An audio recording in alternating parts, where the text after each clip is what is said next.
20,000 نبی ہمارے کہنے سے نہیں بھیجے گئے ہیں، ہم نے ریکمینڈ نہیں کیے ہیں ان کے نام، اس نے بھیجے ہیں۔ عقیدہ ہمیں رکھنا ہے۔ چوتھے امامت، کہ جب نبوت کا سلسلہ تمام ہو جائے تو دین کی رہبری امام کرے گا، تو امام ہمارے کہنے سے نام نہیں رکھے گئے ہیں کہ یہ بڑھا دیجئے اور یہ گھٹا دیجئے اور یہ یوں سے یوں کر دیجئے، نہ، اس نے امام بنائے ہیں، ہمیں ماننا ہے۔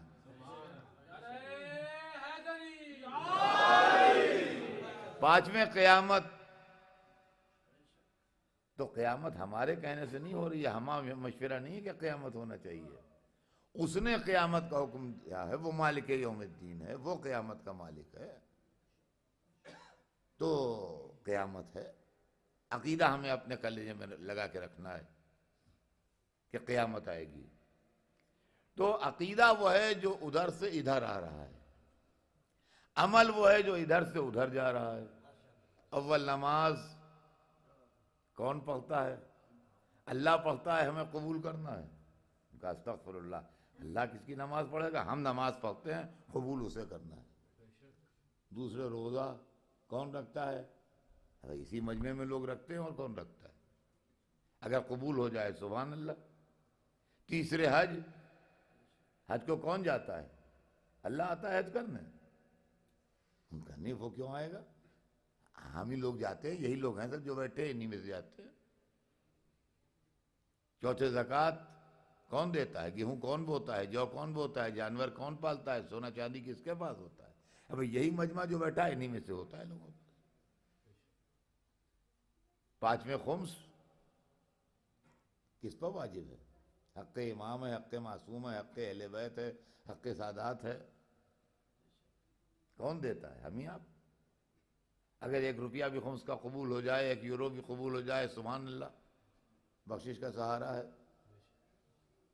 چھٹے جہاد، ہمارے کیا وہ طالبانی جہاد تو نہیں ہے، مگر جہاد تو ہے۔ اگر امام تشریف لے آئیں اور حکم جہاد دیں تو کون جائے گا جہاد کو؟ اسی مجمع میں سے لوگ نکلیں گے جہاد کو جانے کے لیے۔ تو ہم ہی لوگ سب ہیں، تو عقیدہ ادھر سے ادھر سے آ رہا ہے، ہم قبول کر رہے ہیں، عمل ادھر سے جا رہا ہے، وہ قبول کر رہا ہے۔ سمجھے آپ؟ یہ ہے عقیدے و عمل کا فرق۔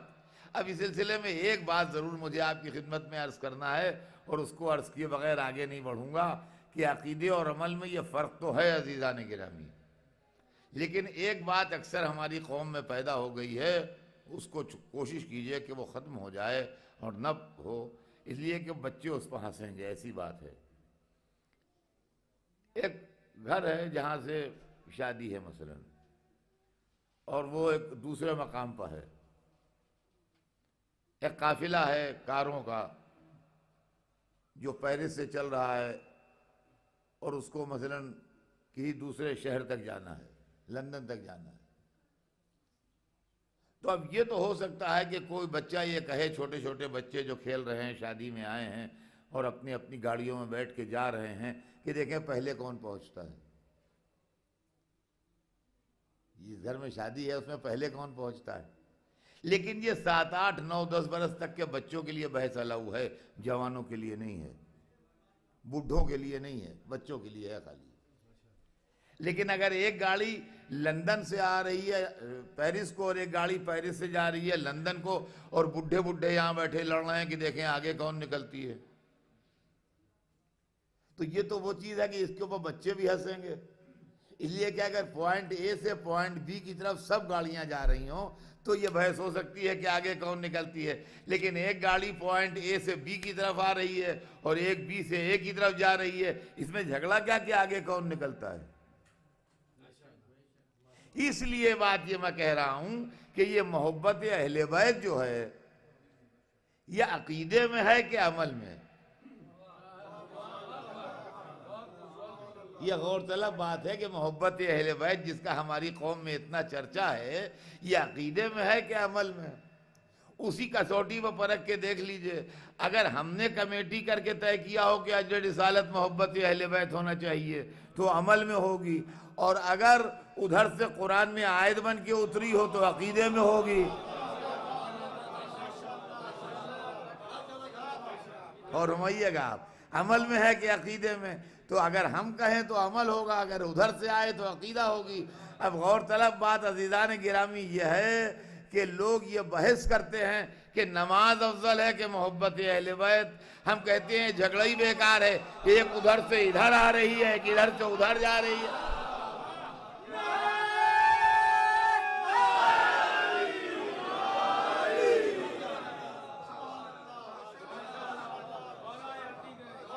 وہ نبوت تھی، اقرار و نبوت تھی کہ توحید زمین تک آئی۔ ارے یہ امامت ہے کہ انسان خدا تک پہنچا۔ نبوت اور امامت میں بلندر تڑوا۔